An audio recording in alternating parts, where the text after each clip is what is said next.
Everyone, most welcome. तो बहुत दिनों के बाद आप सभी का हमारे चैनल पे बहुत बहुत स्वागत है।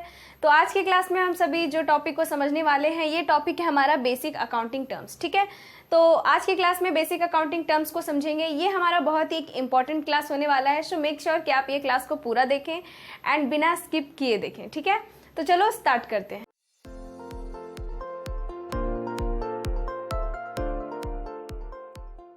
ऑलराइट, तो सबसे पहले जो आपको जो टर्म दिया हुआ है, सबसे पहली बात तो आपको ये समझना होगा कि ये बेसिक अकाउंटिंग टर्म्स क्या हैं, ये टर्म्स होते क्या हैं। तो सिंपल है, जैसे कि आपको हिंदी सीखने के लिए पहले वर्ण सीखने होते हैं, स्वर वर्ण व्यंजन वर्ण सीखने होते हैं। आपको मैथ सीखने के लिए सबसे पहले काउंटिंग जानना होता है, 1 2 3 4। इन द सेम वे अगर इंग्लिश सीखना है तो उसका बेसिक अल्फ़ाबेट्स हम लोग सीखते हैं, ABCD सीखते हैं ना। तो सेम कंडीशन यहाँ पे भी लागू होता है। हमें कॉमर्स में अकाउंट्स सीखने के लिए कुछ ऐसे टर्म्स मिलते हैं जो हमारे बिजनेस में या जब आप स्टडी करोगे आपको एवरीडे मिलेंगे। मतलब हमेशा जो अधिक वर्ड्स है ना, जो हमेशा यूज होते हैं कोई भी बिजनेस में, डे बाय डे इन सभी वर्ड्स का यूज होता है। तो यही वर्ड्स को आज हम समझेंगे और यही है हमारे बेसिक अकाउंटिंग टर्म्स। समझे? मतलब आप ये सब वर्ड को ऐसा नहीं है कि नहीं जानते हो, आप जानते हो, आपने सुना भी है और कई बार आपने उपयोग भी किया होगा। लेकिन यहाँ पे अब हम कॉमर्स में अकाउंट्स पढ़ने जा रहे हैं तो इनका मतलब थोड़ा फाइनेंशियल हो जाता है। तो अब उसे हम कैसे समझेंगे, ये है क्या, चलो समझते हैं। तो सबसे पहले जो आपको वर्ड मिला है वो है एंटिटी। एंटिटी का मतलब क्या होता है? तो देखो, कोई भी बॉडी, उसका कोई प्रॉपर्टी है तो वो बॉडी जो है वो एक एंटिटी है। कोई भी बॉडी जिसकी कोई ना कोई प्रॉपर्टी है वो एक बॉडी जो है, वही बॉडी को हम एंटिटी बोलेंगे। यहाँ पे जो एंटिटी को हम समझने वाले हैं ये है हमारा बिजनेस एंटिटी। बिजनेस एंटिटी का मतलब वैसे संस्था या वैसे बॉडी जो बिजनेस करते हैं, ठीक है, जो बिजनेस करते हैं, आपस में लेन देन करते हैं, तो ये हमारे कहलाते हैं बिजनेस एंटिटी। समझे? अब मैंने बोला वैसे बॉडी जिनका कोई ना कोई प्रॉपर्टी है तो वो जो है वो हमारे एंटिटी कहलाते हैं। तो क्या ये मार्कर है?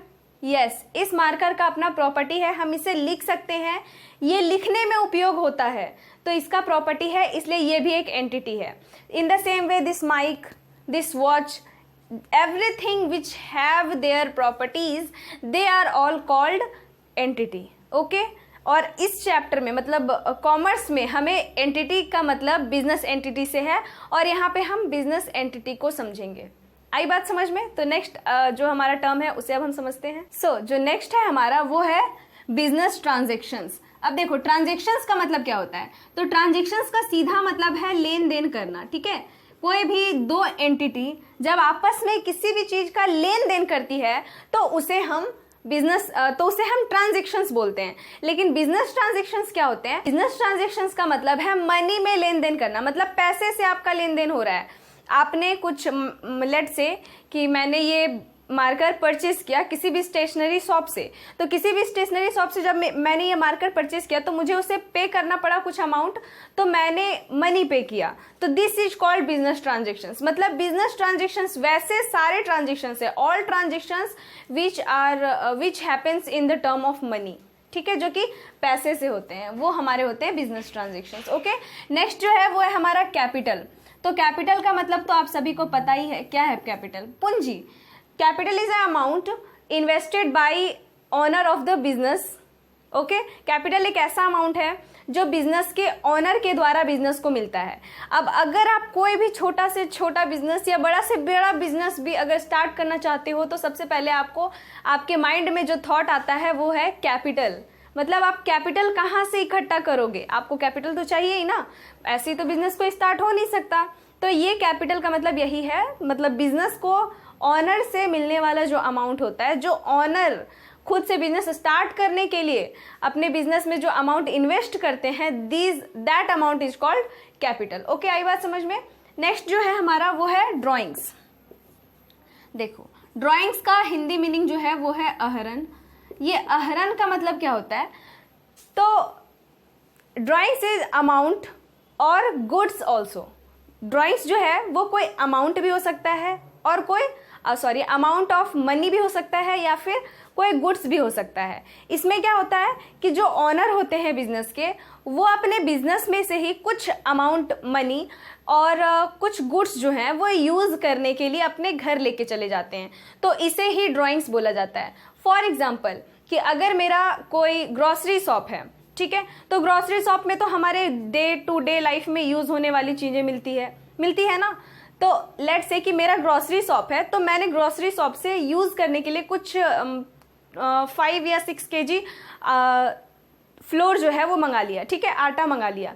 तो अब मैंने आटा को यूज़ किया अपने बिजनेस में से, तो ये जो 5 और 6 kg फ्लोर जो मैंने मंगवाया, मैंने यूज़ किया, ये मेरे बिजनेस से गुड्स का आहरण हो गया, मतलब गुड्स का ड्राइंग कर लिया मैंने, समझे। कभी कभी अमाउंट भी हम बिजनेस से ले आते हैं घर में यूज़ करने के लिए, समझे, तो वो भी होता है। और ये ड्राइंग्स जो है वो किसका, ऑनर के द्वारा लिया गया अमाउंट या ऑनर के द्वारा लिया गया गुड्स अपने बिजनेस में से ड्राइंग्स कहलाता है, समझे। नेक्स्ट जो पॉइंट है वो है लायबिलिटीज। लायबिलिटीज का मतलब होता है दायित्व। लायबिलिटीज का मतलब दायित्व। दायित्व क्या होता है, तो जब कभी भी कोई भी अमाउंट को जो भी बिजनेस को फ्यूचर में पे करना है उसे हम लायबिलिटीज बोलते हैं। Liabilities is amount which business has to pay in future, ठीक है। मतलब लेट्स से कि मेरा ये घर है, तो मेरा इलेक्ट्रिसिटी बिल तो आता ही होगा, तो मैं इलेक्ट्रिसिटी बिल को पे करूंगी नेक्स्ट मंथ, तो ये मेरे लिए एक लायबिलिटी हो गया, समझे। लायबिलिटी का मतलब समझो जिसे आपको पे करना ही है, एक ना एक दिन आप उसे पे करोगे, बिना पे किए आपका नहीं रहा जा सकता, तो ये आपका लायबिलिटी कहलाता है।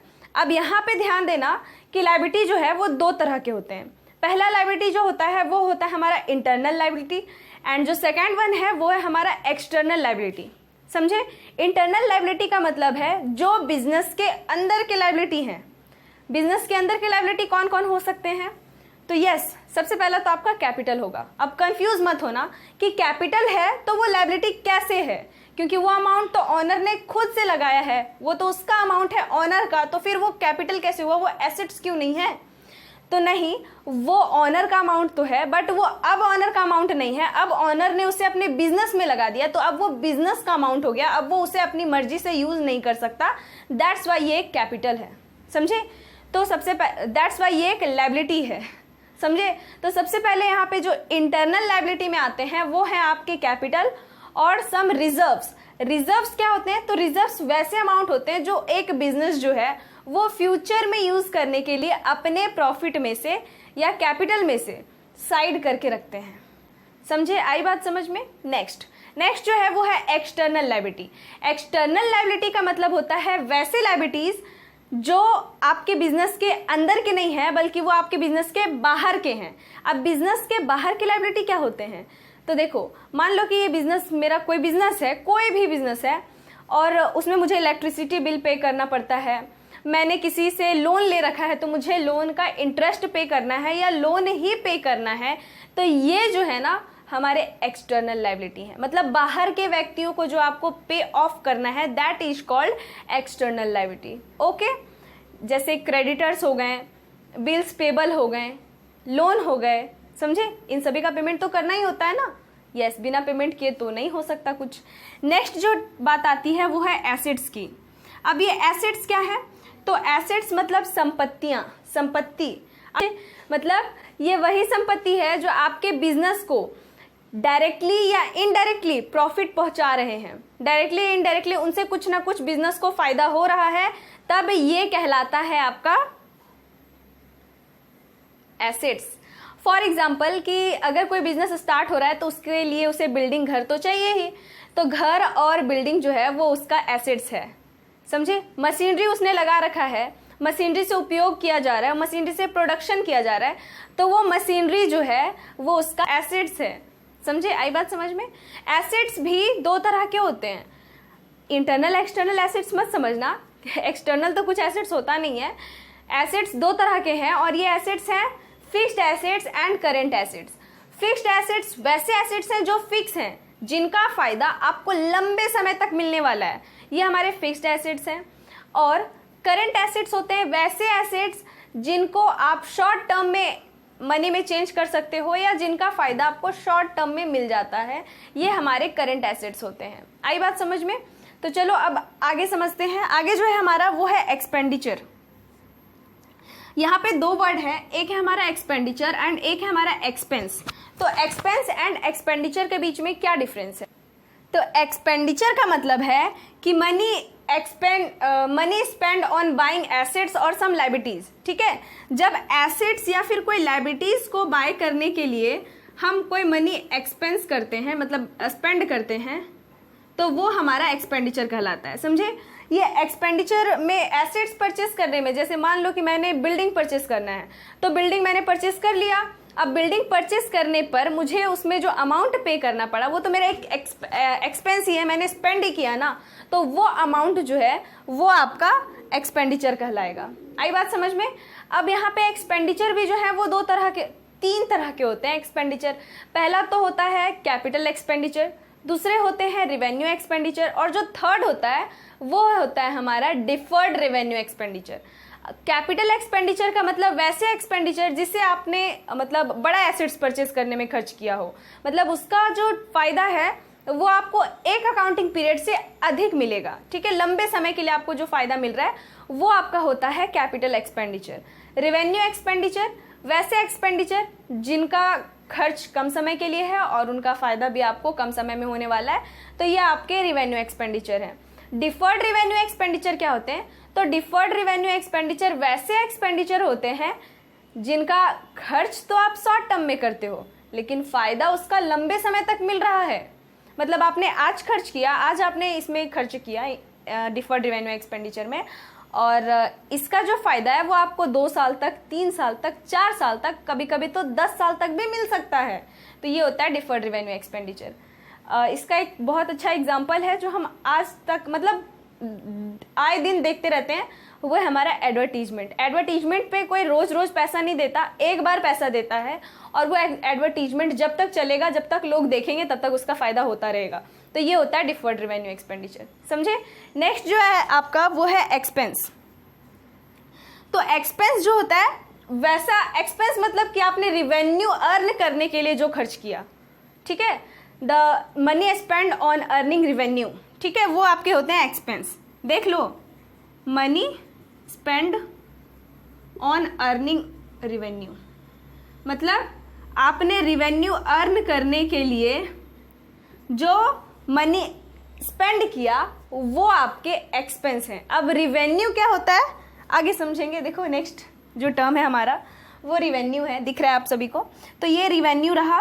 Revenue, income, profit and gain, ये जो वर्ड्स हैं revenue, income, profit and gain, ये जो 4 वर्ड्स हैं ये सुनने में तो एक जैसे हैं, लगता है कि इनका मतलब सेम है, लेकिन इनका मतलब सेम नहीं है। अब क्यों सेम नहीं है इनका मतलब अभी समझते हैं। सबसे पहला है रिवेन्यू। तो रिवेन्यू का मतलब क्या होता है? रिवेन्यू का मतलब होता है अमाउंट जो आपने किसी गुड्स या कोई सर्विस को सेल करके पाया है। वैसे अमाउंट जो आपको कोई गुड्स या सर्विस को सेल करके मिला है, ठीक है, आपने कोई गुड्स बेचा, कोई सर्विस बेचा, उस पे आपको जो सेल मिला, मतलब उस पे जो आपको अमाउंट मिला है वो है आपका रिवेन्यू, ठीक है। नेक्स्ट है इनकम। तो इनकम क्या है? तो आपके रिवेन्यू में से, इधर से बन नहीं रहा लिखने को, मैं इधर से लिखती हूँ, तो आपके रिवेन्यू में से आप माइनस कर दोगे एक्सपेंसेस। रिवेन्यू में मतलब जो भी आपने सेल करके प्राप्त किया उसमें आप सारे अपने एक्सपेंसेस को माइनस कर दो भाई, तो आपके पास जो बचता है वो है आपका इनकम। मतलब आप जो डायरेक्ट कहीं से पैसा आपको मिल रहा है वो आपका इनकम नहीं है। जो आपको डायरेक्ट कुछ गुड्स या कोई सर्विस को सेल करने से जो पैसा मिल रहा है वो आपका रिवेन्यू है। और रिवेन्यू मिलने के बाद आपने जो एक्सपेंस किया है उस रिवेन्यू को अर्न करने में उसे आप पे कर दोगे, तो अब आपके पास जो बचा ये है आपका इनकम। क्या है? इनकम। समझे? नेक्स्ट जो है वो है प्रॉफिट। तो प्रॉफिट जो है वो पर्टिकुलर टाइम पीरियड के लिए कैलकुलेट किया जाता है। लेट से ज़्यादातर प्रॉफिट तो once in a year calculate किए जाते हैं। इसमें क्या होता है कि टोटल रिवेन्यू मतलब 1 साल का पूरा रिवेन्यू और 1 साल का पूरा एक्सपेंस, दोनों के डिफरेंस को हम प्रॉफिट बोलते हैं। समझे? तो यहाँ पे हम लिखेंगे इसे total revenue minus total expense. समझे? तो ये होता है आपका प्रॉफिट। ओके, उसके बाद है गेन। तो गेन क्या होता है भाई? देखो, गेन का जो डिफिनेशन है ना वो ज़्यादा टफ नहीं है, इजी है। इसमें क्या है कि ना ही तो आप कोई चीज़ को सेल कर रहे हो, क्योंकि सेल करोगे और आएगा वो तो रेवेन्यू हो जाएगा ना, और इसमें ये भी नहीं है कि आप मतलब एक्सपेंस पे करने के बाद आपके पास बच रहा है, तो नहीं, वो तो इनकम होता है। ये भी नहीं है कि आपने साल भर का एक बार कैलकुलेट किया, तो वो भी नहीं है, वो तो आपका प्रॉफिट होता है।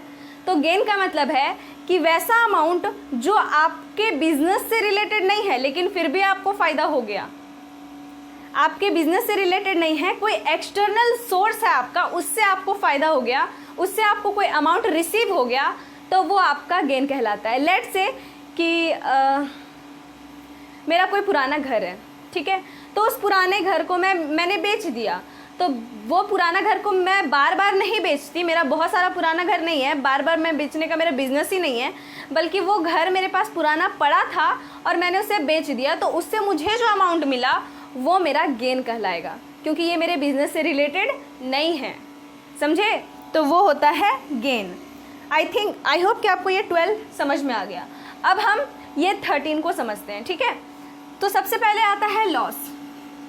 प्रॉफिट में मैंने बोला कि जो टोटल रिवेन्यू है उसमें आपने टोटल एक्सपेंसेस को माइनस कर देना है, उसके बाद जो आपके पास बचेगा वो आपका होगा प्रॉफिट, ठीक है? वहीं अगर उल्टा हो जाए तो आपका रिवेन्यू कम हुआ है और आपने एक्सपेंस अधिक कर दिया तो लॉस हो गया। तो सिंपल है, आपका इसमें क्या होता है ना कि एक्सपेंस अधिक होता है, तो टोटल एक्सपेंस को मैं पहले लिख दे रही हूँ, समझ जाना, ठीक है? Total expenses minus total revenue. Total expense में आपको टोटल रिवेन्यू माइनस कर देने होंगे, मतलब एक्सपेंस आपका अधिक है और रिवेन्यू कम है, तो वो आपका लॉस हो जाता है, समझे? प्रॉफिट जैसा ही कैलकुलेट होता है। उसके बाद है परचेस। परचेस का मतलब क्या होता है? तो आपके बिजनेस को चलाने के लिए, मान लो कि मेरा क्लॉथ का बिजनेस है, ठीक है, मेरा क्लॉथ का शॉप है, तो मेरा क्लॉथ का शॉप है, तो क्लॉथ तो मुझे चाहिए ही ना बेचने के लिए, तो जो क्लॉथ्स को मैं परचेस करूंगी वो मेरा परचेस कहलाएगा। मतलब बिजनेस करने के लिए जो गुड्स आप खरीद रहे हो उस क्रिया को हम परचेस बोलेंगे, समझे? उसके बाद है सेल्स। तो सेल्स का मतलब क्या है? आप जिस चीज का भी बिजनेस कर रहे हो उसे आप घर में नहीं रखोगे, ना ही उसे आप सजा के दिखाओगे अपने शॉप में, बल्कि आपको उसे बेचना ही है। तो आप जिस चीज का बिजनेस कर रहे हो उसे आप बेचोगे, तो वो आपका जो है वो सेल्स कहलाता है। आई बात समझ में? ये आपका क्या कहलाता है? सेल्स। ओके, आई होप कि आपको समझ में आ रहा है। इन केस कि अगर कहीं नहीं समझ में आ रहा है तो please let me know in comment section. Okay, so next है गुड्स। तो ये गुड्स क्या होते हैं? देखो, अभी मैंने बोला कि मेरा क्लॉथ का शॉप है, तो मेरा क्लॉथ का शॉप है तो ऑब्वियसली मुझे क्लॉथ चाहिए ही बिजनेस करने के लिए, मतलब सेल करने के लिए। तो जो क्लॉथ्स को मैं परचेस करके लाऊंगी, ये प्रोसेस को तो हम परचेस बोलेंगे, लेकिन जो मेरे पास आ रहा है थोक माल, ठीक है, होलसेल थिंग, तो उसे हम क्या बोलेंगे? गुड्स बोलेंगे ना। जिस भी बिजनेस के लिए, जिस चीज का वो बिजनेस कर रहा है उसे वो परचेस करेगा, जिसे वो पहले परचेस करेगा, होलसेल परचेस करेगा, तो वो उसका गुड्स है, समझे? उसके बाद है स्टॉक। स्टॉक का मतलब होता है कि जो भी गुड्स हैं बिजनेस में, मतलब अनसोल्ड गुड्स, इसे समझ लो। स्टॉक का मतलब होता है अनसोल्ड गुड्स। गुड्स तो समझ में आया। स्टॉक का मतलब अनसोल्ड गुड्स का मतलब है कि आपके बिजनेस में मान लो कि आपने 10,000 रुपीज का गुड्स परचेस करके लाया, 6,000 का बिक गया है और 4,000 अभी बचा हुआ है, मतलब बेचने के लिए शॉप में आपने जितना चीज बचा हुआ है अभी बेचने के लिए, वो आपका स्टॉक है, ठीक है? आई बात समझ में? नेक्स्ट है डेटर्स। तो डेटर्स का मतलब होता है देनदार। देनदार मतलब देने वाला। अगर बिजनेस ने किसी को कोई गुड्स क्रेडिट में सेल किया है या फिर किसी को कोई अमाउंट दिया है उधार में, तो अब बिजनेस क्या करेगा? उनसे लेगा, तो वो उनके डेटर्स हो गए। बिजनेस के लिए जिनसे वो अमाउंट लेने वाला है वो डेटर हो गए। आप भी अपने लिए समझ लो कि जिन किसी को भी आपने कोई गुड्स या कोई सर्विस क्रेडिट में सेल किया है, ठीक है, और आपको उनसे अब पैसे लेना है, तो वो पर्सन जो है वो आपके डेटर हो गए, समझे? जिनसे लेना है वो आपके डेटर्स हो गए। आई बात समझ में? डेटर्स एसेट्स होते हैं, शॉर्ट टर्म मतलब करंट एसेट्स होते हैं, समझे? नेक्स्ट है क्रेडिटर्स। क्रेडिटर्स मतलब होता है लेनदार। लेनदार का मतलब है अपोजिट। अगर बिजनेस कहीं से लोन लिया है या किसी से उधार परचेस किया है तो अब बिजनेस को ही उसे पे करना पड़ेगा, तो ये आपका जो है वो क्रेडिटर कहलाएंगे। मतलब जिनको देना पड़ेगा वो बॉडी जो है वो आपके क्रेडिटर हो गए। इट मीन्स आप अपने पे लेके देखो, अकाउंट्स तो बहुत ही प्रैक्टिकल सब्जेक्ट है, आप प्रैक्टिकली सोचोगे सब अच्छा है, सब इजी है, आसान है। तो अगर आपने किसी से लिया है तो आपको अब उसे पे करना पड़ेगा ना। ऐसा तो नहीं कि वो आपको छोड़ देंगे, लेंगे ही आपसे, तो वो आपके क्रेडिटर हो गए। समझे? क्रेडिटर जो है वो लायबिलिटीज होते हैं। नेक्स्ट जो है वो है वोचर। तो वोचर क्या है भाई? Voucher is a document of transaction, ठीक है, या एविडेंस ऑफ ट्रांजेक्शन आप बोल सकते हो। मतलब कोई भी ट्रांजेक्शन अगर हो रहा है, जैसे मान लो कि मैं शॉप पे गई और मैंने कुछ सामान परचेज किया, तो वो मुझे लिख के तो देगा ना, वही है वोचर। अगर आप कैश में पे करते हो तो आपको वो कैश मेमो बना के देता है, और अगर आप अगर आप कैश में खरीदते हो तो वो आपको कैश मेमो बना के देता है, और अगर आप क्रेडिट में खरीदते हो तो वो आपको इनवॉइस बना के देते हैं। समझे? नेक्स्ट जो है वो है डिस्काउंट। अब बोलो ये डिस्काउंट वर्ड किसे नहीं पता है? Who not loves discount? Everyone। Discount तो सबको पसंद है ना। जहाँ पे डिस्काउंट दिखा चलो शॉपिंग करना है। तो यहाँ पे भी वही चीज़ है। यहाँ पे डिस्काउंट का मतलब है जो ओरिजिनल प्राइस है, जो मार्केट प्राइस है गुड्स का या सर्विस का, तो उसमें आपको जो है वो कुछ लेस करना पड़ता है। तो जो ये लेस किया हुआ अमाउंट है यही आपका डिस्काउंट होता है। डिस्काउंट दो तरह के होते हैं, पहला होता है ट्रेड डिस्काउंट, दूसरा होता है कैश डिस्काउंट। ओके, आई बात समझ में? आई होप कि आपको ये क्लास अच्छा लगा, समझ में आ गया। सो मिलते हैं नेक्स्ट क्लास में। नेक्स्ट क्लास जो है वो हमारा थ्योरी बेस ऑफ अकाउंटिंग का होने वाला है, क्लास 11th। ओके, सो तब तक के लिए bye bye, have a good day, stay happy, stay healthy.